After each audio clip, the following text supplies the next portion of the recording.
Hello दोस्तों, राधे राधे, जय माता दी। आप सभी का स्वागत है हमारे चैनल पर। भगवान का चमत्कार। वृंदावन के बांके बिहारी मंदिर के पास बरगद के पेड़ के नीचे एक बूढ़ी माँ अपना बसेरा बना लिया था। शकल सूरत से वह किसी अच्छे घर से लग रही थी। उसके चेहरे की चमक बता रही थी कि वह कोई भिखारी नहीं है, परंतु उसके फटे हुए कपड़े उसकी दर्दनाक स्थिति का व्याख्यान कर रही थी। वह अम्मा मैले कुचले कपड़े में ही एक चादर पर वह पड़ी रही थी। आज लगभग 10वां दिन था। मंदिर में जो श्रद्धालु माथा टेकने आते हैं, बूढ़ी माँ को थोड़ा बहुत प्रसाद दे जाते या कोई राह चलता उस पर तरस खाकर उसे कुछ खाने को दे जाता, जिससे उसका गुजारा हो जाता। श्रवण हर वर्ष अपनी माता पिता की बरसी पर मंदिर आता था और गरीबों को भोजन दिया करता था। उसके माता पिता एक रोड एक्सीडेंट में मारे गए थे। उसके बाद से वह अकेला था। जिस समय उसके माता पिता की मृत्यु हुई, उस समय यह कंप्यूटर इंजीनियरिंग का कर रहा था। अब उसके आगे पीछे कोई नहीं था, लेकिन उसके माता पिता के दिए हुए संस्कार हमेशा उसका साथ थे। इंजीनियरिंग के फाइनल ईयर में के बाद पहले सेमेस्टर के दौरान ही उसे एक बहुत अच्छी नौकरी मिल गई थी। अब वह एक मल्टीनेशनल कंपनी में बहुत ऊंचे पद पर कार्यरत कर रहा था। शनिवार और रविवार की छुट्टी वह अपने दोस्तों के साथ घूमने में बिता देता था, परंतु आज उसके माता पिता की बरसी थी, इसलिए वह आज मंदिर में गरीबों को भोजन करवाने आया था। सभी गरीबों को खाना देने के बाद उसकी नज़र पेड़ के नीचे बैठी बूढ़ी माँ की ओर गई। श्रवण का बूढ़ी माँ अम्मा के चेहरे में एक अजीब सा आकर्षण और स्नेह नजर आ रहा था। शायद वह हर बूढ़ी औरत में अपनी माँ को या दादी माँ को ढूंढता था। वह बड़े ही प्यार से उस बूढ़ी अम्मा को देखने लगा। फिर अम्मा के पास जाकर बोला, अम्मा खाना खाओगी? लेकिन बूढ़ी अम्मा काफी उदास बैठी थी। शायद इसलिए उसने कोई जवाब नहीं दिया। फिर श्रवण बोला, अच्छा ये मंदिर का प्रसाद है, यह तो खा लो। तो बूढ़ी माँ ने उसकी ओर देखते हुए अपना हाथ आगे बढ़ा दिया। बूढ़ी माँ के साथ साथ श्रवण भी थोड़ा सा प्रसाद खाने लगा और बूढ़ी माँ के पास ही बैठ गया। प्रसाद खाते खाते वह अम्मा से पूछने लगा, अम्मा आप कहाँ रहती हैं और इस पेड़ के नीचे कैसे बैठी हुई हो? बूढ़ी माँ ने ठंडी सांस लेते हुए कहा, अरे बेटा, अब यह पेड़ ही मेरा घर है। पहले मैं मथुरा में रहती थी। वह मेरा अपना एक शानदार बड़ा सा घर है। मेरे पति की मृत्यु हो चुकी है। जब तक मेरे पति जीवित थे तब तक मुझे रानी बनाकर रखते थे, परंतु पति के स्वर्गवास के बाद धीरे धीरे अपनी ही बेटे बहू को मैं खटकने लगी। बहू तो मेरा चेहरा भी नहीं देखना चाहती। एक दिन बेटा मुझे बोला, चलो अम्मा, आज तुम्हें वृंदावन घुमा लाता हूँ। बांके बिहारी के मंदिर चलते हैं और दर्शन करके आते हैं। मेरा बेटा मुझे अपनी कार में बिठाकर लाया था और मुझे इस मंदिर के किनारे बिठाकर यह कहकर चला गया, कुछ ज़रूरी काम से जा रहा हूँ, 2 घंटे लग जाएंगे आने में। मैंने तो बेटे से कहा था मुझे भी साथ ले चल, परंतु वह नहीं माना। देखते देखते आज 10 दिन हो गए। इंतजार करते करते मेरी आंखें पथरा गई हैं, परंतु ना तो मेरा बेटा आया और ना ही कोई खबर। अब मैं समझ चुकी हूँ मेरा बेटा यहाँ मुझे क्यों लेकर आया था, क्योंकि उसकी पत्नी मुझे बिल्कुल भी पसंद नहीं करती। इसलिए मुझे छुटकारा पाने के लिए मुझे यहाँ कान्हा जी के शरण में छोड़कर चला गया। यह कहते हैं बूढ़ी माँ की आंखें नम हो गई और चेहरा मुरझा गया। श्रवण के मन में उसकी स्वर्गवासी दादी और उसकी माँ की छवि दोनों एक साथ उभर आई। दोनों एक साथ उभर आई और उसकी आंखों में आंसुओं की बूंदें झलक आईं। गरीबों को बांटने के बाद जो खाना बचा था उसने झट से निकाला और बूढ़ी अम्मा की चादर पर रख दिया और एक निवाला तोड़ा और अम्मा के मुंह में डाला और खुद भी खाने लगा। उसे ऐसा एहसास हो रहा था कि मानो वह अपने किसी परिवार के सदस्य के साथ खाना खा रहा हो। वह अम्मा के साथ कुछ देर नहीं बैठकर बातें करता रहता। अपनी माता पिता की मृत्यु के बाद वह एकदम अकेला सा पड़ गया। बिना अपने माता पिता के उसने अपना घर ही काटने को दौड़ता, इसलिए वह अपने घर में रहना ज़्यादा पसंद नहीं करता था। किसी न किसी दिन वो एक अपने घर में कदम भी नहीं रखता था। दोस्तों के साथ घूमकर अपने दर्द को कम करने की कोशिश करता था, परंतु आज जब उसने अम्मा को से थोड़ी देर के लिए बातचीत की तो उसे एक अपनापन सा महसूस हो रहा था। उसने अम्मा से पूछा, अम्मा मेरे साथ मेरे घर चलोगी क्या? बूढ़ी माँ ने कहा, बेटा जब अपना खून मेरा अपना बेटा ही जिसे मैंने जन्म दिया और पाल पोस कर बड़ा किया, जब वही मुझे नहीं रख सका तो तू मुझे अपने घर में ले जाकर क्या करेगा? जब मेरा अपना ही बेटा मेरा ना रहा तो मैं दूसरों से क्या उम्मीद लगाऊं? रहने दो बेटा मुझे, पर दया मत कर। मैं यही बाके बिहारी की शरण में रहकर अपना जीवन जैसे तैसे गुजार लूंगी। फिर श्रवण बोला, अम्मा तेरे माता पिता एक सड़क दुर्घटना में स्वर्गवासी हो गए और मैं इस दुनिया में बिल्कुल अकेला रह गया हूँ और मेरे घर में मेरे अलावा कोई नहीं है। आपको देखकर मेरी दादी याद आती हैं। यदि आप मेरे साथ रहोगी तो मुझे बहुत अच्छा लगेगा। यकीन मानो मुझे कोई दिक्कत नहीं होगी, उल्टा मुझे आपका सहारा मिल जाएगा।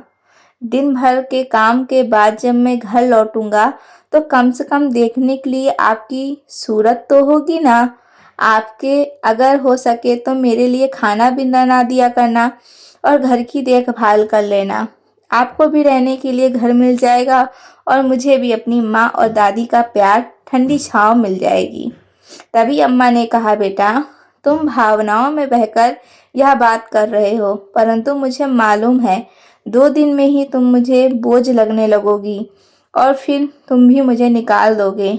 ना बाबा, मैं यहीं अच्छी हूँ अपने बाकी बिहारी की शरण में। अम्मा क्या किसी को अपनी माता पिता भी बोझ लगते हैं क्या? हाँ, दुनिया में कुछ लोग ऐसे हो सकते हैं, परंतु जब ही हो नहीं देखते अम्मा किस चीज़ के सर से माँ बाप का साया उठ जाता है ना, और कितना अकेला रह जाता है यह मुझसे बेहतर कौन जानता होगा। मेरी दादी भी आपकी तरह ही बहुत प्यारी सी थी और मेरे माता पिता ने उनका बहुत ख्याल रखा था। मैं भी उनसे बहुत प्यार करता था, परंतु आज मेरे घर में कोई नहीं है। मुझे मेरी माँ और दादी की बहुत याद आती है। आप में मुझे अपनी दादी की छवि नज़र आती है और मैं विश्वास दिलाती हूँ मैं आपको कभी भी बोझ नहीं समझूंगा। गहरी सांस लेते हुए श्रवण बोला तो अम्मा का भी गाला अवरुद्ध हो गया और उसकी आंखों से भी आंसू आ गए। अम्मा कुछ बोल ना सकी। श्रवण ने अम्मा के हाथ पकड़ा और बोला, चलो अम्मा, अब ज़्यादा मत सोचो, रात होने वाली है, अब आप अपने घर चलोगी। श्रवण ने जैसे ही अम्मा का हाथ पकड़ा तो अम्मा ने उसके चेहरे की ओर देखा। श्रवण की आंखों में अम्मा को सच्चाई नजर आ रही थी। उन्हें लगा शायद कान्हा जी ने ही श्रवण को उसके पास भेजा है। श्रवण ने अम्मा का अपनी बाइक पर बिठाया और उसे अपने घर ले गया। इस घटना को आज 4 महीने हो चुके थे। श्रवण अब नियमित समय पर घर लौट आता था और अम्मा उसके लिए खाना बनाकर उसके आने की प्रतीक्षा करती थी। जब वह थक कर सोता था तो उसके सर पर स्नेह भरा हाथ रखती थी। सुबह सुबह श्रवण के उठने से पहले ही अम्मा खाना की पूजा किया कर लेती थी और श्रवण का नाश्ता बनाकर रख देती थी। अब अम्मा को अपना घर मिल गया था और श्रवण को अपनी दादी और माँ का सच्चा प्यार। दोनों एक साथ एक दूसरे का साथ पाकर बहुत खुश थे। उस रात श्रवण काफ़ी देर तक सोया और अगले दिन जब सुबह ऑफिस जाने का समय हुआ तब उसकी नींद पूरी नहीं हुई थी। अचानक स्वर्ण ने अपने माथे पर ठंडी उंगलियां का स्पर्श महसूस किया। उसे ऐसा महसूस हुआ कि उसकी माँ उसे बड़े ही प्यार से जगा रही है। दोबारा जब वहाँ स्पर्श उसने अपने चेहरे पर महसूस किया तो वह नींद से जग गया और उसने आंखें खोली तो सामने देखा अम्मा पूजा करने के बाद खुशबू भरे हाथों से उसके माथे और बालों को सहला रही थी, जैसा उसकी माँ हमेशा किया करती थी।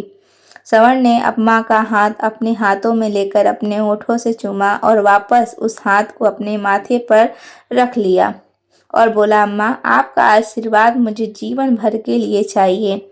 अम्मा ने आंखें बंद करके कान्हा को धन्यवाद किया।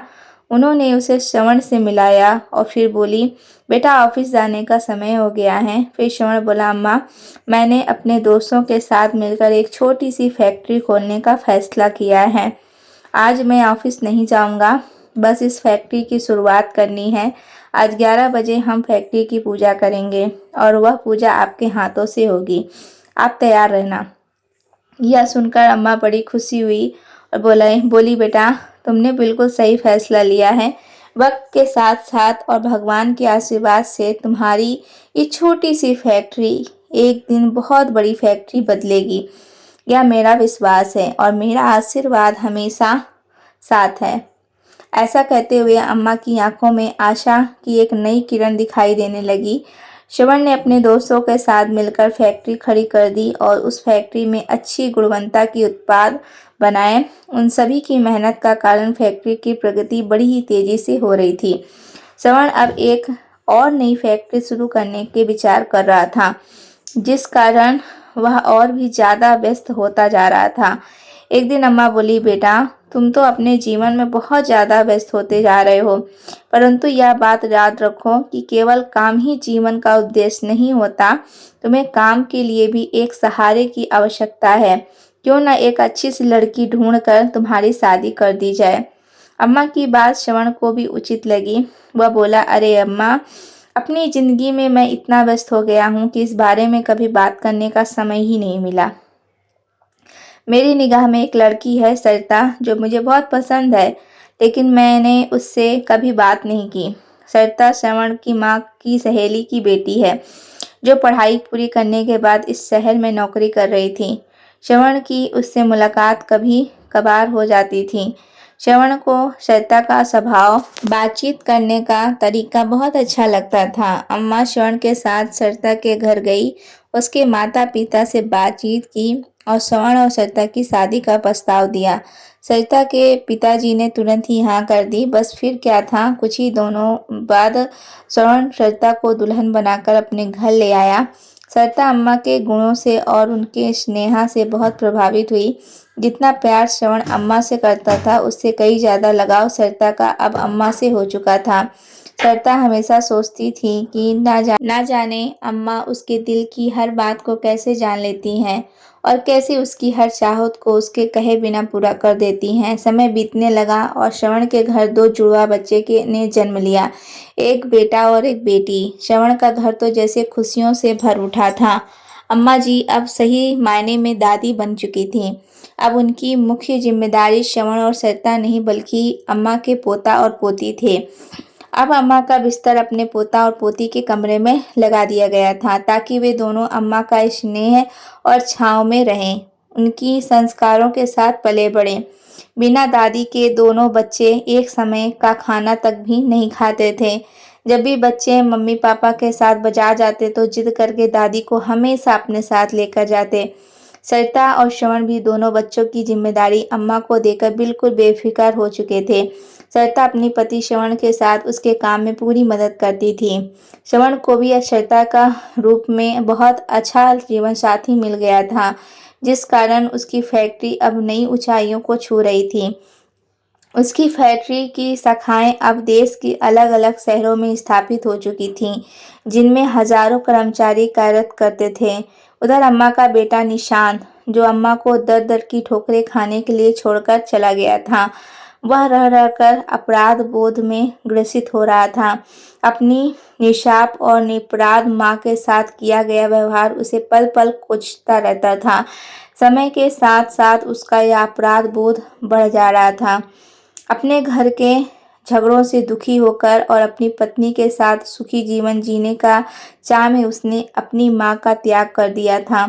परंतु दिन के बाद उसका अंत मन हाहाकार कर रहा था, जिसे वे किसी भी साझा नहीं कर पा रहा था। अब उसके घर में केवल उसकी पत्नी का ही एक शस्त्र राज था। अब वह अपनी मर्जी के अनुसार खर्च करती थी और दुकान में जो मनमर्जी का पैसा निकालती थी, परंतु व्यवसाय में लगातार पैसा निकालने के कारण उसका जमा जमाया व्यवसाय जो उसके पिता के द्वारा खड़ा किया गया था, घाटे में जाने लगा। अंत में उसे दुकान बंद करनी पड़ी। दुकान बंद करने के बाद कुछ दिन बड़ी कठिनाई में गुजरे। अब निशांत और उसकी पत्नी आटे दाल का भाव मालूम पड़ने लगा था। फजूल खर्ची तो दूर की बात है, अब उनके पास घर खर्च और बच्चों की आवश्यकता पूरी करने के लिए भी पैसा नहीं था। निशांत का एक मित्र जो एक बड़ी कंपनी में कार्यरत था, उसने अपनी सिफारिश पर उसकी नौकरी अपनी कंपनी में ही लगवा दी और इस तरह निशांत के जीवन की गाड़ी थोड़ी थोड़ी चलने लगी। निशांत अब कंपनी में बहुत मन लगाकर काम कर रहा था, जिस कारण उसे फैक्ट्री में बहुत मान सम्मान मिलने लगा। अब वह फैक्ट्री का एक महत्वपूर्ण कर्मचारी बन चुका था। निशांत की कंपनी में स्थापना दिवस पर वार्षिक महोत्सव मनाया जाना था। सभी कर्मचारियों को उनकी काबिलियत के आधार पर पुरस्कार वितरित किया जाना था। निशांत को भी अपनी मेहनत का योग्यता का आधार पर पुरस्कार दिया जाना था, जो कि उसकी कंपनी के मालिक द्वारा करना था। नियत तिथि पर पुरस्कार वितरण समारोह शुरू हुआ और यह पहली बार था कि जब कंपनी का मालिक अपने सभी कर्मचारियों को रूबरू हो रहा था। आज का दिन था निशांत के लिए बहुत खास था। मैनेजिंग डायरेक्टर अपनी पत्नी, मां और बच्चों के साथ समारोह में आए थे। जब समारोह शुरू हुआ तो पुरस्कार वितरण के लिए कंपनी के डायरेक्टर साहब ने अनुरोध किया गया कि स्टेज पर आए और कहने लगे, आज हमारी कंपनी के लिए एक बहुत बड़ा दिन है, परंतु आज हमारी कंपनी जिस स्थिति में है वह केवल एक हमारी अम्मा जी के आशीर्वाद से ही है। यदि अम्मा जी की प्रेरणा ना होती तो आज यह कंपनी ना होती, ना ही मैं इस पद पर होता। इसलिए पुरस्कार वितरण करने के लिए मैं अम्मा जी को बुलाना चाहूँगा। अम्मा जी कृपया आप स्टेज पर आइए और अपने हाथों से सभी योग्य कर्मचारियों को पुरस्कार वितरित कीजिए। श्रवण की बुलाने पर अम्मा स्टेज पर पहुंची और उनकी आंखों से अश्रुधारा वह निकली। कर्मचारियों के नाम अनाउंस किया गए तो अम्मा उन्हें एक करके पुरस्कार देती रही। तभी एक अनाउंसमेंट हुआ, जिसे सुनकर अम्मा जी के चेहरे पर ना जाने कितने भाव एक साथ आ गए। निशांत मिश्रा। सामने से आने वाला व्यक्ति भी कुछ जाना पहचाना लग रहा था।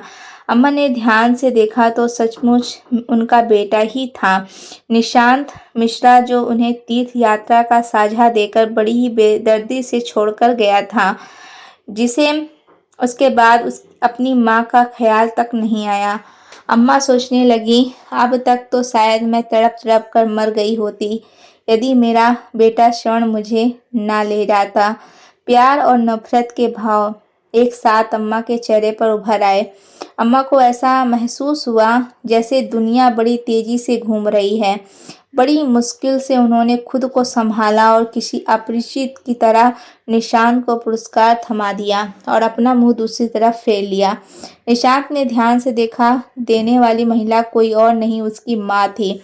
देखते ही उसके पसीने छूटने लगे और वह अपनी माँ के पैरों पर गिर पड़ा और उसे विश्वास नहीं हो रहा था कि उसकी माँ, जिसे उसने दर दर की ठोकरें खाने के लिए छोड़ दिया था, आज इतने बड़े साम्राज्य की मालकिन है। निशांत ने अपनी माँ से हाथ जोड़कर माफ़ी मांगी और कहा, मेरे साथ चलोगी? अपने घर चलेंगे। कैसा घर? कैसी माँ? मेरा बेटा तो उसी दिन मर चुका था जिस दिन वह मुझे मंदिर के बाहर छोड़कर चला गया था। आज ना मैं तुम्हारी माँ हूँ, ना ही तुम मेरे बेटे हो। यह कहकर अम्मा जी ने पुरस्कार वितरण बीच में ही छोड़कर अपनी कुर्सी पर जाकर बैठ गईं। निशांत माफ़ी मांगता रहा, लेकिन अम्मा ने उसकी तरफ देखा तक नहीं और श्रवण के साथ घर वापस चली गईं। कभी निशांत अपनी माँ का बहुत लाडला हुआ करता था, लेकिन अपनी पत्नी के बहकावे में आकर वह अपनी माँ के साथ बहुत बुरा सलूक करने लगा था। उन बातों को अम्मा कभी नहीं भूल सकती थी। उधर निशांत को यकीन नहीं हो रहा था, जिस कंपनी में वह काम करता था, उसकी कंपनी की मालकिन दरअसल उसकी माँ थी। आज उस माँ के हाथों से उसे पुरस्कार मिला तो उसका सर चकरा गया। माँ के द्वारा उनकी घोर अपेक्षा और पाप कर्मों के कारण उसके दिल में ना जाने कितने ही घाव हो चुके थे।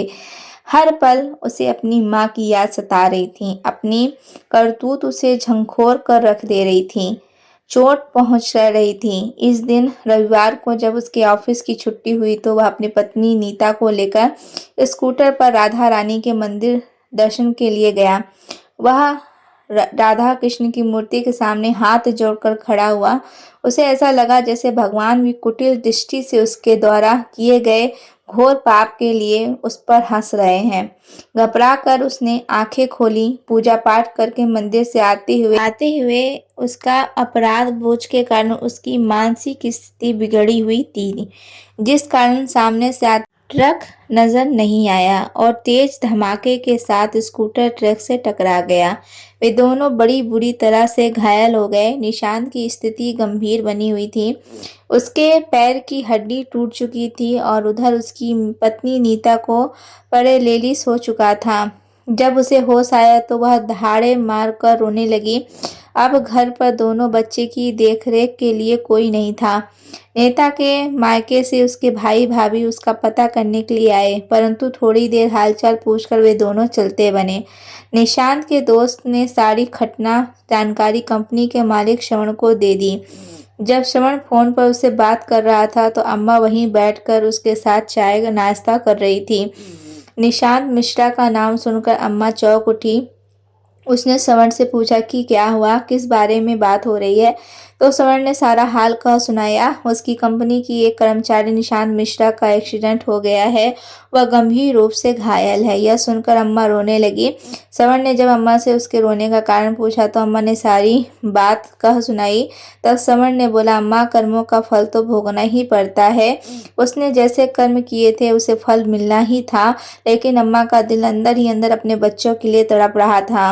उसके बेटा बहुत लाचार होकर बिस्तर पर पड़ रहे थे, इसलिए अम्मा ने कहा कि मैं थोड़ा समय अपने बेटा बहू के पास जाना चाहती हूँ, कुछ दिनों बाद मैं वापस आ जाऊंगी। श्रवण ने भी हामी भर दी और अम्मा को बहुत से पैसे देकर उनके बेटे बहू के पास छोड़ आया।